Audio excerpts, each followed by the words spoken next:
Não, acho que fizemos um jogo muito bom.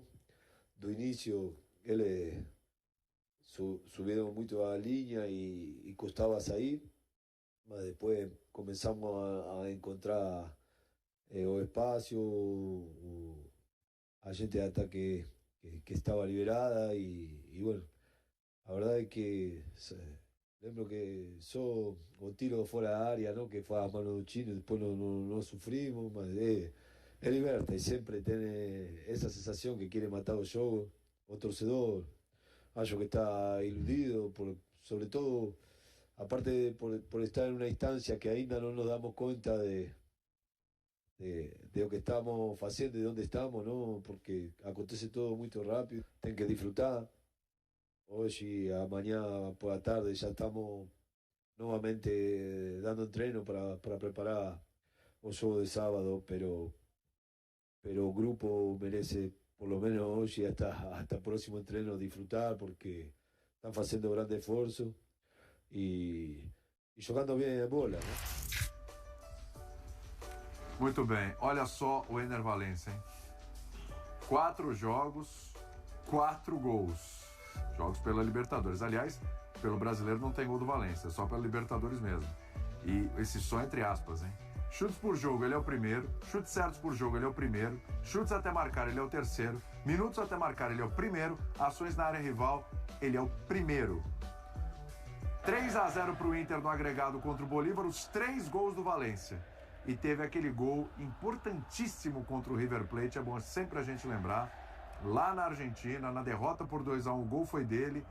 E é impressionante como o Ener Valencia, ele é uma flecha, né? Impressionante. Uma bola na frente, sobra para ele, vai lá. Como ele tromba, como ele briga, como ele dribla, como ele finaliza bem. Exatamente, como ele finaliza bem, como ele lê bem o jogo, como ele raciocina bem, como ele se posiciona bem. Atacante. Que contratação do Internacional. Atacante nível internacional, nível Copa do Mundo, nível futebol europeu. O Inter, melhor que qualquer outro time brasileiro, mudou de cara na janela de meio do ano. Totalmente. Pelas contratações, né? Você se qualificou no ataque e no gol, em posições absolutamente cruciais. E o Rocher, pra variar, brilhou. Não que fosse fazer diferença o gol do Bolívar, mas só pra festa ficar bonita no final também, pra ele brilhar de novo. Bom, o que ele fez contra o River, não preciso falar. E acho que acima de tudo isso, né, o torcedor do Inter estava vendo o Inter no primeiro semestre, as eliminações contra equipes muito inferiores, as atuações. Agora, é claro que o Inter está sofrendo no Brasileiro, mas é a questão do all-in, do risco calculado também. Você sabe que você tem uma chance aí, você está agora a 3 jogos de um terceiro título de Libertadores, e você tem que abraçar essa chance com tudo que você tem. Mas acho que principalmente ir pro estádio, ver um time que joga com gosto, com coragem, faz um gol, quer fazer o próximo, quer dominar o adversário, quer sufocar o adversário. Tá legal ver o Inter, sabe? O torcedor não vai só com a expectativa de ver a vitória, ele vai sair satisfeito com o que o time vai entregar para ele como desempenho, né? E no final das contas acho que tem tudo a ver com um clima muito legal que pareceu ter. E você pega o treinador, que chegou há pouco tempo, bem menos que o Luxemburgo. Contra o River, para classificar, uma pressão muito forte em saída de bola, um jogo muito agressivo, tornando o jogo desconfortável para o River Plate. Vai pegar o Bolívar, na Bolívia, sabe que não dá para fazer a pressão. Uma estratégia diferente, um jeito de jogar diferente, o time mais recuado, se adaptando ao que é o jogo. Hoje um time fazendo uma pressão não na área do adversário, mas deixando o Bolívar receber a bola e fazendo uma pressão ali, uns 15, 20 metros à frente da linha do meio campo, porque o treinador tem a leitura do que o time adversário faz e consegue, com pouco tempo de trabalho, colocar algumas ideias bem interessantes que são adaptáveis à necessidade da equipe, privilegiando as virtudes dos seus melhores jogadores, porque o Valencia joga onde tem que jogar.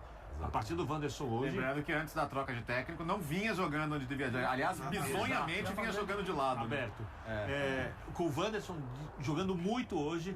E hoje o Wanderson se destacou, atua no mesmo nível do Valencia para mim, mas no próximo jogo pode se destacar o Maurício, no outro vai ser o Patrick. Né? Então o Inter tem um belo elenco, ele joga um futebol próximo, nesses jogos mais importantes, do que o elenco realmente pode produzir. Se olhar o tempo de trabalho, então, mais ainda. Então acho que é uma classificação para ser comemorada. O jogo de hoje, obviamente, o Inter era favorito depois de vencer a altitude, mas era um jogo perigoso. O Bolívar é pior que o Inter, mas não é um time bobo, não é um time ingênuo. E como disse o Léo, o Inter vai pegar o Fluminense Olímpia, a tendência é que pegue o Fluminense. Não tem favorito. Sendo Depois disso, decide em casa. final da Libertadores, um jogo em casa, um jogo único para decidir quem vai ser campeão no Rio de Janeiro. Sendo o Fluminense, o Inter decide em casa. Só o Léo e o Vitor já destrincharam o que é esse Inter, mas tem outra coisa que os jogadores falam muito na saída de campo, quase todos falam a mesma coisa, que era uma questão de não queriam se lembrar muito da vantagem de lá, que tinha que fazer o resultado aqui, que era uma questão de postura, e que o Cudê batia muito nessa tecla. E eu acho que vai chover discussão do Inter no Brasileiro e o Inter da Libertadores. Será que a campanha do Brasileiro... E está muito claro para esse jogo de hoje que é outro papo. E eu acho que tem uma questão de convencimento. Quando o Vitor fala de 3 ou 4 formas ali de vencer e de se comportar, dependendo do adversário, dependendo do que o jogo pede, tem convencimento, tem você entender que o cara te pediu aquilo, ele funcionou. Você vai mobilizando.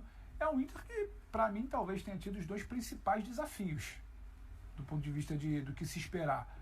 A altitude do Bolívar era um grande bicho-papão, entre aspas, não uma monumental, uma bomboninha. Era um perigo. Mas era algo que todo mundo olhava com susto. E o Bolívar deu muito trabalho lá. Nas oitavas. É isso. Então você chega numa semifinal, num outro papo, um outro tipo de trabalho, e dá muito bem para você virar e falar, ó, não é o Inter de fase de grupos, não é o Inter de brasileiro, não é o Inter de primeiro semestre. E qualidade é negociável. Quando você fala do Ener Valencia, nossa, 4 gols do Inter na Libertadores. Ele já fazia isso na seleção. Ele já fazia isso onde ele jogava em alto nível e Europa. Então aqui, quando você vai atrás da qualidade, é muito difícil. E a qualidade não é o cara que está vindo se aposentar, ou que quer ser feliz no Rio Grande do Sul. Não. Ele chega podendo dar muito. Sim. E ele entrega um time muito bem ajustado. Agora, eu acho que vale uma menção ao Alan Patrick, porque a gente vai falar de muita gente, de janela. Que também voltou a jogar bem, desde o jogo anterior. E é um cara que dá pra dizer que comeu um bifezinho menos saboroso, que agora talvez vai começar também a entrar nesse pacote ele é acima da média, do Cudê, dos reforços, Sim. e mantendo esse nível. O Alan Patrick vai ser lembrado por muitas coisas. O Ener não estava antes, o Rocher, os outros jogadores, o Cudê, mas o Alan Patrick ele precisa ser valorizado. É uma cara desse Inter mais e na boa. Ainda tem o Palmeiras para jogar contra o Pereira, mas é um jogo que já está resolvido, né? Inclusive, a gente vai mostrar esse jogo nessa quarta-feira. Na quinta tem o Fluminense. Mesmo antes desses jogos, principalmente o do Fluminense, já dá para dizer que o Inter é o time brasileiro que mais evoluiu no mata-mata? Eu acho, assim, aí não é nenhuma questão de que mais evoluiu no mata-mata. Não tinha antes. Pra mim, É a questão do ponto de partida, né? é o ponto de partida, é onde o Inter estava, é quem o Inter enfrentou. Porque até me lembro que na época que saiu o sorteio, eu falei, cara, o Inter, para conseguir chegar à final, tem a missão mais dura de todos os brasileiros, sem dúvida alguma. Porque, ok, a gente destaca ali o confronto entre Palmeiras e Atlético nas oitavas de final, que era um confronto grande, mas o outro lado da chave parecia mais complicado. Tinha o Flamengo. Aí você falava, bom, o Inter vai ter que passar pelo River Plate nas oitavas de final. Se passar das oitavas, vai ter que pegar o Atlético Paranaense nas quartas. Era a lógica. E o Atlético acabou caindo para este Bolívar, que foi eliminado com bastante tranquilidade pelo Inter. E depois se imaginava a possibilidade de um confronto contra o Flamengo, embora acho que o Fluminense ninguém deveria descartar de antemão, antes mesmo do Flamengo ser eliminado. O Flu, confronto duríssimo. Exato, qualquer um seria um confronto duríssimo. Então, assim, foi um Internacional que eliminou o River Plate. Foi o confronto mais duro de qualquer oitavas de final da Libertadores. Depois, contra o Bolívar, que você pode argumentar em relação ao Bolívar, o mesmo que se argumenta em relação ao Olímpia, é o mesmo que se argumenta em relação ao Deportivo Pereira, claro, com graus diferentes, sim, mas que é aquela história de, bom, já cumpriram sua missão na competição. Tanto o Deportivo Pereira como o Bolívar, ao chegar às quartas de final, já cumpriram sua missão na competição. Só que aí eu repito também o que eu falei depois do jogo de ida do Palmeiras contra o Deportivo Pereira. Não basta você ser melhor do que o seu adversário. Você precisa mostrar essa superioridade em campo, você precisa fazer valer a sua superioridade técnica, e foi o que o Inter fez hoje, especialmente. Até acho que assim, o jogo na Bolívia ele é tão fora de parâmetro que é difícil a qualquer análise. Poderia ter sido um resultado pior? Óbvio que poderia. Aí acho que assim, a própria estratégia, foi certa ou foi errada, é difícil dizer, porque, enfim, o Inter sofreu muito no jogo, né? Sofreu, teve muitas finalizações contra o seu gol, mas conseguiu o resultado. E hoje, em condições normais de pressão e temperatura, e eu estou falando literalmente, o Inter precisava fazer o que fez. Que foi assim, não correr risco nenhum. Impor a sua superioridade técnica e se classificar com muita confiança para jogar uma semifinal de Libertadores contra quem quer que seja, muito provavelmente contra o Fluminense. Tem um minutinho, Bertozzi. Não, eu acho que dá uma olhada aqui, olha os nomes que estão aparecendo aqui na tela. Cudê, Rocher, Arangues, Ener Valencia. Além do técnico, você está falando de um cara em cada setor do campo, praticamente. Mais o Hugo Malho, o zagueiro que é de confiança do Cudê, que é mais baixo, mas ele sentiu que hoje não ia precisar tanto do jogo aéreo, então ele organiza mais saída de jogo. Passa muito por uma diretoria capaz de identificar questões e resolver questões, né? Então acho que o trabalho da direção também tem que ser elogiado nesse momento. Né? Porque acho que fez a mudança no comando na hora que tinha que fazer e atacou os problemas que tinha. Então, assim, quando eu falo que o Inter fez o que nenhum time brasileiro fez nessa janela de meio do ano, os resultados estão muito claros nisso aí. Um é atacante da seleção do Equador de Copa do Mundo, o outro é goleiro da seleção do Uruguai de Copa do Mundo, o outro é meio-campista da seleção chilena, sabe, de competições importantes também com experiência internacional. São caras que já viveram de tudo, não vão sentir um jogo de Libertadores, não vão sentir um jogo decisivo, eles só vêm para agregar. Né? Verdade. Intervalinho, a gente volta já já.